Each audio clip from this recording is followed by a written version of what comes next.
तो सुजल के सीजन 2 के एक्सप्लेन में आपका स्वागत है। जो लोग मुझसे पूछ रहे थे क्या इसका सीजन 2 देखने से पहले हमें इसका सीजन 1 देखना जरूरी है, तो वो मैं आगे आपको बताता हूं। लेकिन उससे पहले थैंक यू सो मच कि आपने मेरे सुजल के सीजन 1 के शॉर्ट एक्सप्लेन को इतना ज्यादा प्यार दिया। जिन लोगों ने भी अभी उसे नहीं सुना है तो जाकर फटाफट से सुजल के सीजन 1 के एक्सप्लेन को देख लो, जिससे सारी की सारी चीजें क्लियर हो जाएंगी। तो क्या सुजल के सीजन 2 को देखने के लिए हमें सीजन 1 देखना जरूरी है? तो ऐसा बिल्कुल नहीं, क्योंकि सुजल के सीजन 2 की स्टोरी और सीजन 1 की स्टोरी बिल्कुल अलग अलग है। लेकिन यहां पर एक बहुत ही इंपॉर्टेंट चीज है, वो है कैरेक्टर्स की समझ, कि जो सुजल के सीजन 1 में कैरेक्टर्स थे वही कैरेक्टर सीजन 2 में भी हैं और दोनों के तार जुड़े हुए हैं। तो सुजल का सीजन 2 हमें दिखाया जाता है नंदिनी से। जैसा कि हम सब जानते हैं कि नंदिनी ने अपने चाचा को मारने के बाद वो जेल चली गई। वहीं पर नंदिनी हमें कोर्ट में दिखाई जाती है, जहां पर उसके ऊपर केस चल रहा होता है और उसका केस हैंडल कर रहे होते हैं एक बहुत ही काबिल वकील, जिनका नाम होता है चिल्लप्पा।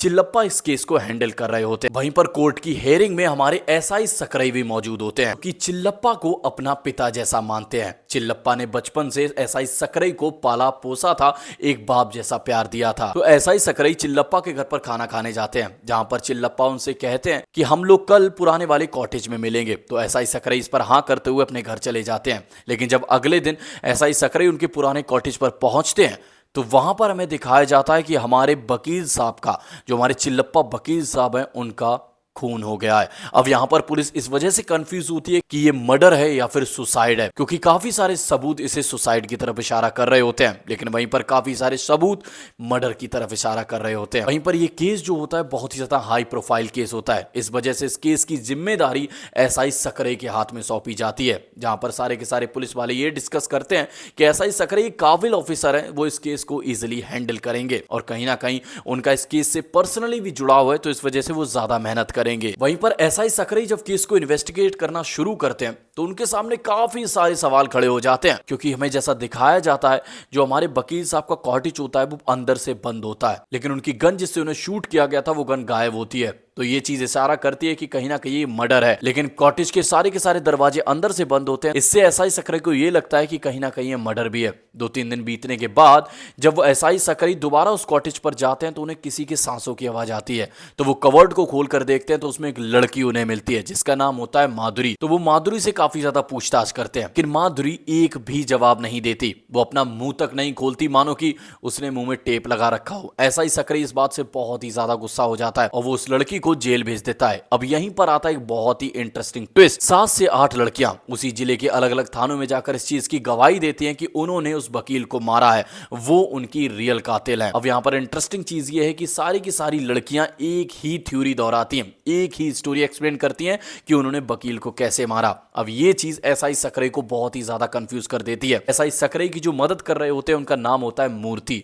मूर्ति इस बात से बहुत ही ज्यादा नाराज होता है कि केस उसे ना मिलकर एसआई सकरई को दिया गया, जबकि मूर्ति उससे ज्यादा काबिल, उससे ज्यादा एक्सपीरियंस्ड होता है। खैर, दोनों लोग साथ में मिलकर काम करने लगते हैं। अब यहां पर सकरई इस बात से अभी भी कंफ्यूज होता है कि एक्चुअल में 7 से 8 लड़कियां इस खून को अपने सिर पर लेना चाहती हैं। तो वो उन 7 से 8 लड़कियों को एक जेल भेज देता है, उसी जेल जिस जेल में नंदिनी होती है। ऐसा ही सकरई केस को और भी ज्यादा इन्वेस्टिगेट करता है, तब पता चलता है कि जो हमारे वकील साहब होते हैं वो एक बहुत ही हाई प्रोफाइल केस पर काम कर रहे होते हैं।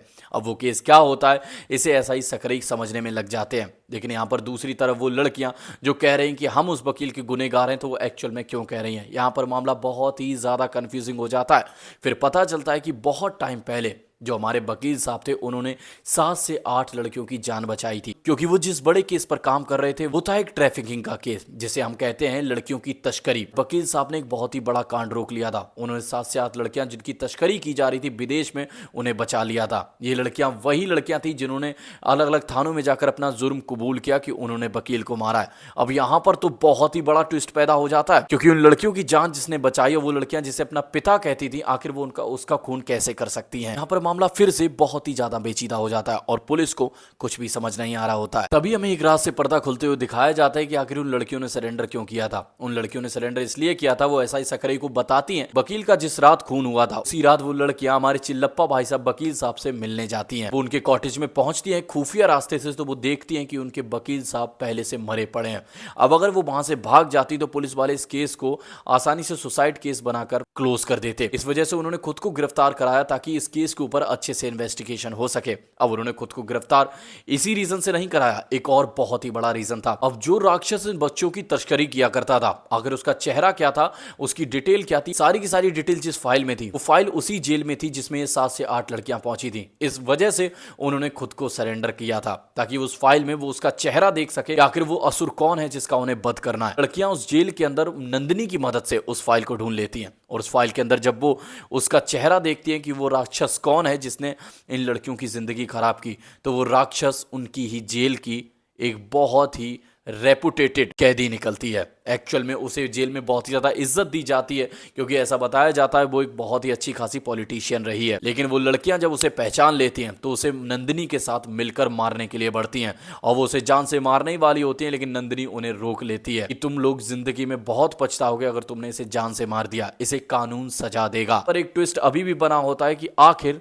हमारे वकील साहब जो चिल्लप्पा साहब है उनका खून किसने किया। इसीलिए तो कहते हैं कि ये जो सुजल वेब सीरीज है बहुत ही ज्यादा इंटरेस्टिंग है क्योंकि इसमें भर भर कर मिस्ट्री देखने को मिलती है। खैर, जब हमारे मूर्ति साहब और हमारे एसआई सकरई साहब दोबारा उस कॉटेज जाते हैं ये समझने के लिए कि हमसे क्या छूट रहा है, तब एसआई सकरई कहता है कि जब इनकी बॉडी को हम लोगों ने सबसे पहले देखा, मैंने और तुमने, तो फिर आखिर ये जो गेट था वो अंदर से बंद कैसे था, मतलब किसी ने इसे हमसे पहले आने से बंद कर दिया था। और वो सीधा का सीधा शक करता है मूर्ति पर।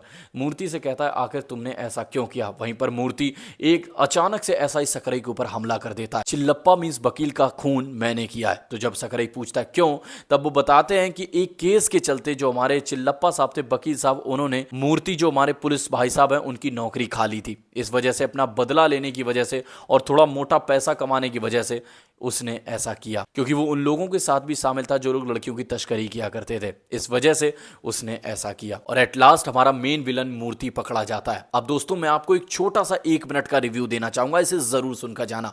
जो लोग कह रहे थे कि क्या सीजन 1 सीजन 2 से बेटर है या सीजन 2 सीजन 1 से बेटर है, तो उन्हें मैं बताना चाहूंगा अगर आप इन दोनों सीजन का कंपेयर करोगे तो सीजन 1 बहुत ही अलग लेवल पर स्टैंड करता है। जिन लोगों ने सीजन 1 को नहीं देखा जाकर मेरे एक्सप्लेन को सुनो, तुम्हें मजा आ जाएगा। उसके अंदर इतने दबा का ट्विस्ट एंड टर्न्स थे जो लोग सोच भी नहीं सकते। तो क्या सीजन 2 खराब है? ऐसा नहीं है। अगर आप एक फ्रेश माइंड के साथ सीजन 2 को देखोगे तो इसके अंदर भी हमें बहुत ही ज्यादा इंटरेस्टिंग ट्विस्ट एंड टर्न्स दिखाए जाते हैं। लेकिन अगर आप कंपेयर करोगे कि दोनों में कौन सा ज्यादा अच्छा है, तो आपको मैं बता दूं सीजन 1 का लेवल ही कुछ और है भाई साहब। तो जिन लोगों ने भी सीजन 2 को देख लिया मुझे कमेंट में लिखकर जरूर बताएं। जिन लोगों ने सीजन 1 को देख लिया वो भी मुझे कमेंट में लिखकर बताएं कि आपको कौन सा सीजन अच्छा लगता है। बाकी आप अगर किसी टॉपिक के ऊपर वीडियो देखना चाहते हैं कि कोई डिटेल एक्सप्लेन सुनना चाहते हैं वो भी मुझे कमेंट बॉक्स में लिखकर बताएं।